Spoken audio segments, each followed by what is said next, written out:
TV information. Hello. These are the news for today. The State Council has been discussing this conflict between Armenia and Azerbaijan. The investigation on the coup group is continuing. There are supplementary accusations.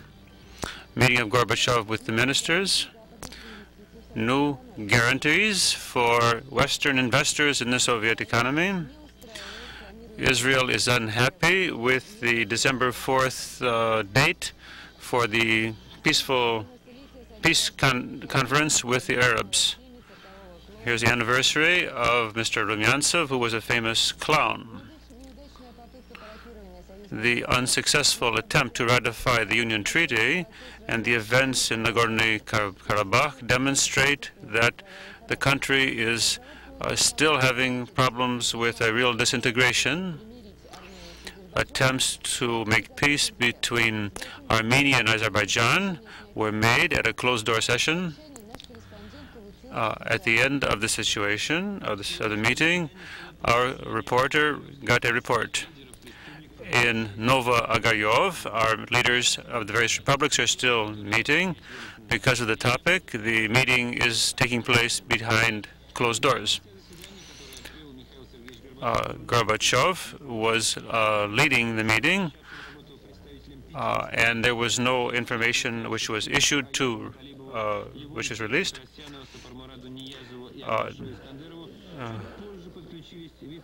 The various ministers were joined by Nazarbayev. Hamidov was unable to arrive because of the bad weather, which interfered with flying conditions. The presence of the ministers of the USSR, of Defense, Internal Affairs, and the Army testifies as to the importance of the events. None of the persons present at the meeting came to talk to the reporters, but we can assume that the conversation was a hard-lined one. But we do hope to get some information at the press conference, which is to be given by the presidents of Armenia and Azerbaijan. But now we did get an interview with the two presidents of these republics, Mutalibov and Petrosyan. State Council issued a ruling on stabilizing the situation in Nagorno-Karabakh. The basic features of the statement amount to an annulling of the reclassification of the autonomous status of the republic, and that Russia and Kazakhstan should take place in negotiations. This is the president of Azerbaijan, Mr. Mutalibov. I consider that common sense will win out. And no matter how sad it might be to think back of those persons who perished on that land, no matter how strong the grief is of the mothers and fathers of these young people,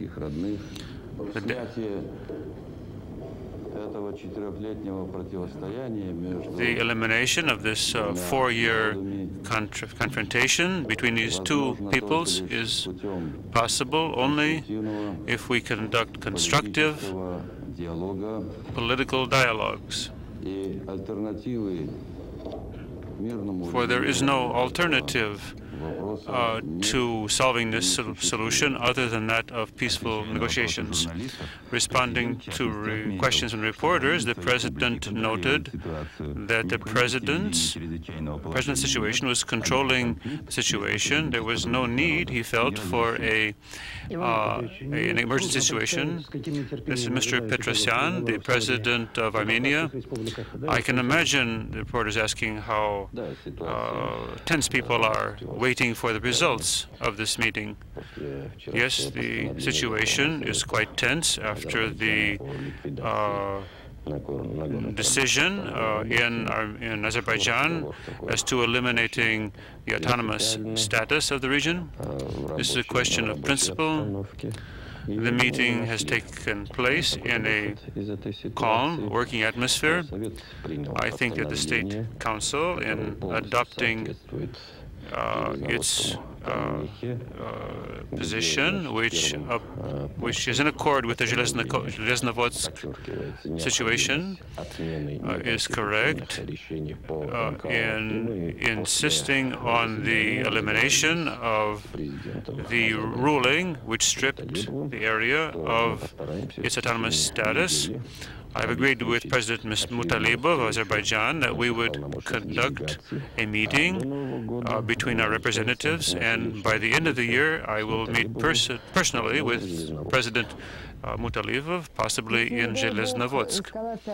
If the escalation continues, this will place the Russian government in a difficult situation.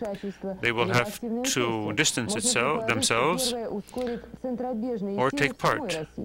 But this might in itself speed up centrifugal forces in Russia itself and make the republics more distant from Russia, which fear that Russia might take up its old imperial habits. So it's a difficult situation. Here we have a political meeting in the area of Vladikavkaz. This may be the last meeting because on the 30th November we will decide whether Ingushetia will remain part of Russia as a result of the referendum. And the governmental body will have to decide what's to be done with the area where the Ossetians are now living. Before 43, there were Ingush who were living there. The Ingush consider, as before, that there's no need to have an emergency situation or military rule.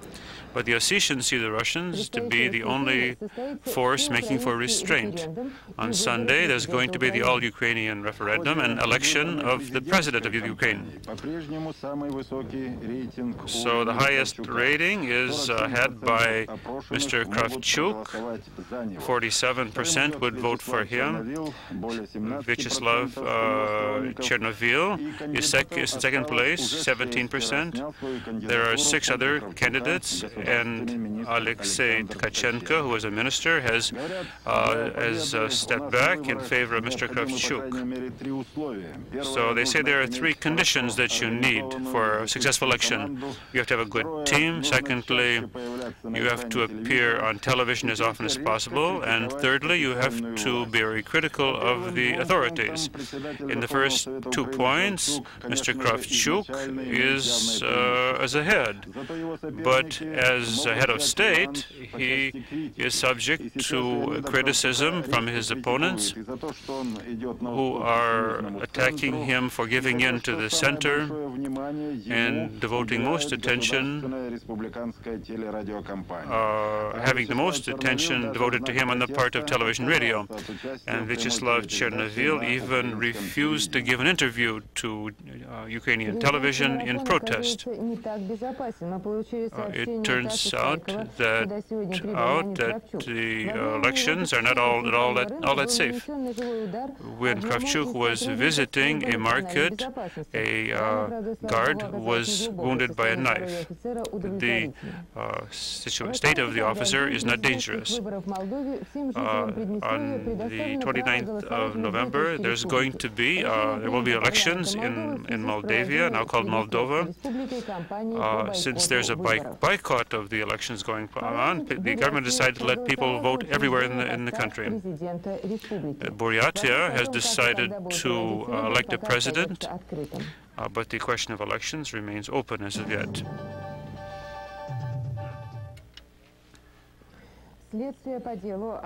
The investigation of the coup attempt has entered into a new stage.